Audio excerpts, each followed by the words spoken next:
আমরা যতটুকু জানতে পেরেছি যে অনেক পাম্প বন্ধ, সব পাম্পে ফুয়েল দিচ্ছে না।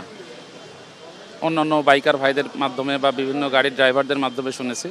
আর এখানে তো 24 আওয়ার্স দেয়, এটা হচ্ছে আমাদের একটা সুবিধা যে রাত্রেবেলায় কষ্ট হলেও 6-7 ঘন্টা দাঁড়িয়ে সকালবেলায় ফুয়েলটা নিয়ে যেতে পারছি।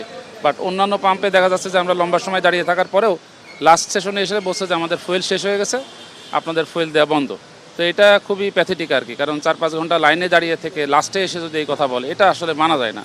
তো ট্রাস্টে এই ধরনের সমস্যা কখনো আমরা দেখিনি বা এই ধরনের প্রবলেম আমরা কারোর মুখে শুনিনি আর কি, যে কারণে ট্রাস্টে আসা আর কি, কষ্ট হলেও। পর্যাপ্ত পরিমাণে তেল আছে, কিন্তু আমাদের যে কষ্ট মানে রাত 11 বাজে আছি, এখন বাজে দিনে 10টা, মানে নাওয়া নাই খাওয়া নাই, 11 ঘন্টা আমি সিরিয়াল দাঁড়ায় আছি এখানে।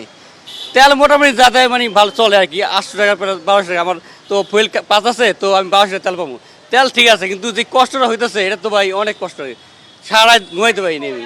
না, এই পাম্পে যে তেল দিতেছে, এই পাম্প যদি সব পাম্পে দিত আর কি তেল, তাহলে মোটামুটি আর কোনো থাকতো না আর কি, লাইন থাকতো না। কিন্তু কিছু কিছু পাম্পে 2 ঘন্টা দেয়, আবার বন্ধ করে দেয়। মানে এই পাম্পে তো কন্টিনিউ তেল দিতেছে, এরকম যদি সব পাম্পে দিত তাহলে সমস্যা হইতো না। আর সরকার যাতে এটা দেখে। ভাইয়া, আমি গতকালকে রাত 11টায় মহাখালী ফ্লাইওভার ব্রিজের নিচে থেকে এখন বাজে প্রায় দেখা যাচ্ছে যে 10টা। আমি প্রায় দীর্ঘ 11 ঘন্টা এই লাইনে দাঁড়িয়ে আস্তে আস্তে আস্তে করে আগাইছি। এখন এটার কারণ হচ্ছে অন্য অন্য পাম্পে কোনো তেল দিচ্ছে না, শুধু এই পাম্পে তেল দিচ্ছে। এই সরকারের একটু এদিকে নজর দেওয়া উচিত, যাতে সবগুলো পাম্পে যদি তেল দিত তাহলে এইরকম ভোগান্তি সাধারণ মানুষে পায় না। তো জানি যে বাংলাদেশে অকটেন পেট্রোল বাইরে থেকে আসতে হয় না, বাংলাদেশে সেটা রিফাইন করে তৈরি হয়।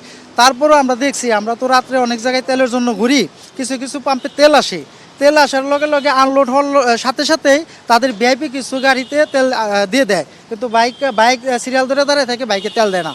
যাও অনেক অনেক ক্যাসালের পর যদি তেল দেয় 100 টাকা করে তেল দেয়, এরকম অনেক পাম্পে আছে। এটাও একটা সরকারের তো লক্ষ্য করা দরকার।